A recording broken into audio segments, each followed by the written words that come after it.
आणि म्हणून मंत्री महोदय आपण आपली राजकीय सोय बघितलीत म्हणून हा ऑर्डिनन्स काढलात। त्याच्यामध्ये आता तुम्ही त्याचं बिलामध्ये रूपांतर करताय, विरोध करून काय फायदा होणार नाही आम्हाला माहितीच आहे, हे आम्हाला माहितीच आहे, पण किमान ऐकून तरी घेताय हे सुद्धा काही लोकशाहीमध्ये कमी नाहीये, कारण ती सहनशीलता सुद्धा आता तुमच्याकडे राहिलेली नाहीये।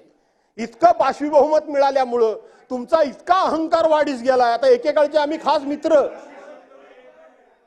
एवढा आम्ही मित्र, पण नुसता गडी गुरगुरतच असतो माझ्यावर सारखा, हल्ली मी बघितलं ते इतके आम्ही मित्र जवळचे मंत्री आहात असं आहे।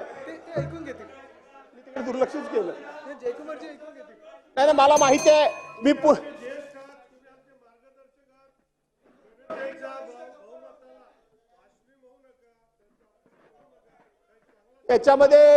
याच्यामध्ये जनतेचा अपमान काहीच झाला नाही, जनतेचा सन्मानच झाला।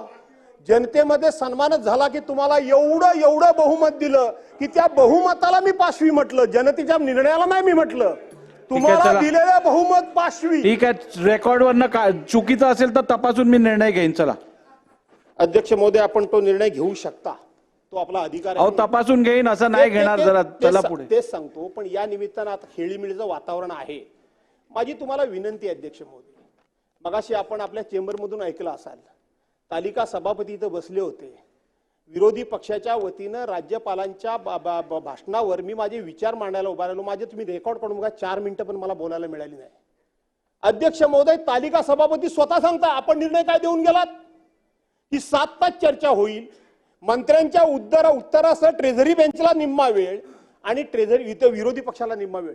मला 2 मिनिटात तुम्ही थांबवा, 2 मिनिटात म्हणून थांबवतात तालिका सभा, आणि खालून आमचे मित्र सांगतात तालिका सभापतींचा अध्यक्षत्व आपला आदेश तो कायम। अरे आदेश कायम मान्य आहे, पण तो शेवटी नियमाला धरून हवा का नको, तो रीतिरिवाजाला धरून हवा का नको, तो प्रथा परंपरेला धरून हवा का नको। चुकीच्या पद्धतीला कसं काय समर्थन देऊ शकता तुम्ही? मी माझ्या आयुष्यात कधी दिलं नाही, चूक तर चूकच म्हटलंय, डायरेक्ट कधीच दिलं नाही।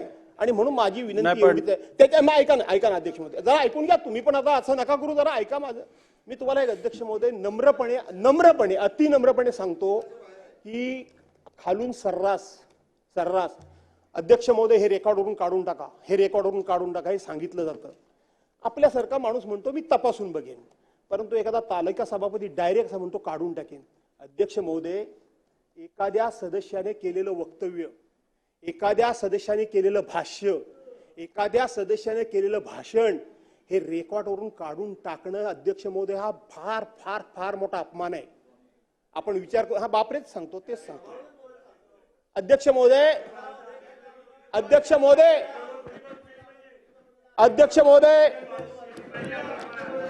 ठीक आहे, आता बिलावर या, सागर साहेब बसा, बिलावर या। चला अध्यक्ष महोदय, मी एक रेकॉर्ड मी त्यात सुधारणा करतो, माझं पूर्ण बोला माझं सगळं काढून टाका, तुमचं मुळीच काढणार नाही, माझं पूर्ण होऊ दे, मग काढा तुम्हाला वाटलं तर। आणि म्हणून अध्यक्ष महोदय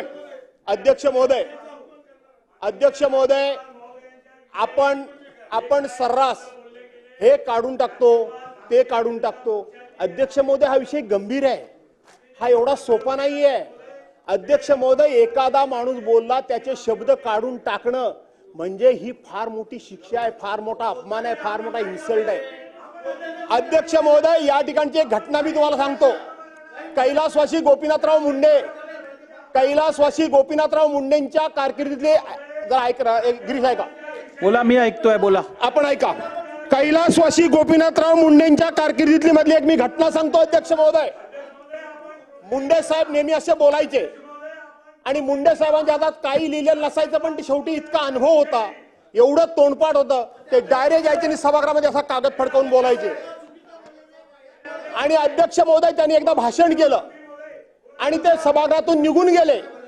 अध्यक्ष महोदय, मुंडे साहेब सभागृहातून निघून गेले, त्यांचा होऊ दे मध्ये, त्यांचा होऊ दे, आणि मुंडे साहेब सभागृहातून निघून गेले अध्यक्ष महोदय।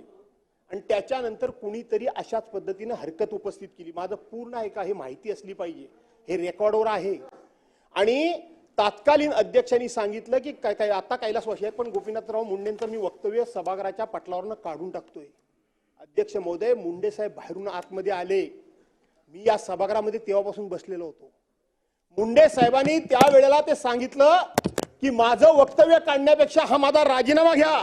त्यांनी इथं राजीनामा लिहिला, उदयजी हा माझा राजीनामा घ्या आणि आमदारकीतून मला मोकळं करा, पण माझं वक्तव्य तुम्ही या ठिकाणी काढून टाकू शकत नाही. सभागृहाच्या समोर प्रचंड पेच निर्माण झाला, सगळे लोक बसले. तुम्हाला शोभतं का हे? नाही बरोबर नाही. तुम्हाला शोभतं हे मला असं बोलायला? तुम्हाला भास्करराव शोभतं काय? आणि म्हणून माझं तुम्हाला एवढंच सांगणं, हे काढून टाकणं एवढा सोपा विषय नाही, एवढ्या करता सांगतो. अहो. आणि म्हणून अध्यक्ष महोदय, या ठिकाणी सरकारने हे विधेयक आणलेलं आहे आणि म्हणून स्थानिक स्वराज्य संस्थांच्या निवडणुका सुद्धा लवकरात लवकर कशा होतील ठीक आहे. या दृष्टीनं सरकारने ठीक आहे. पुढाकार घ्यावा. मला माहित आहे की हे प्रकरण कोर्टामध्ये आहे. 27 तारखेला त्या संदर्भामधली सुनावणी आहे. जो काही कोर्टामध्ये निर्णय होईल तो होईल, परंतु सरकारच्या वतीनं या स्थानिक स्वराज्य संस्थांच्या निवडणुका मंत्री महोदय लवकर कशा होतील आणि लोकप्रतिनिधींच्या हातामध्ये हा कारभार कसा येईल या दृष्टीनं आपण प्रयत्न करावा. तुम्ही असं केलं तर थांबणार नाही मी अर्धा पाऊण तास आणि मला थांबवता येणार नाही. ठीक आहे. मला थांबवता येणार नाही असं नाही ना, तुम्ही नाही थांबवू शकत, थांबवताच येणार नाही. 34 सेक्शन खाली मला तसं थांबवता येणार नाही हे पण सांगतो. चला. आणि म्हणून अध्यक्ष महोदय की आपण या दृष्टीनं सरकारने विचार करावा, एवढी माझी सूचना आहे. ठीक धन्यवाद. आहे.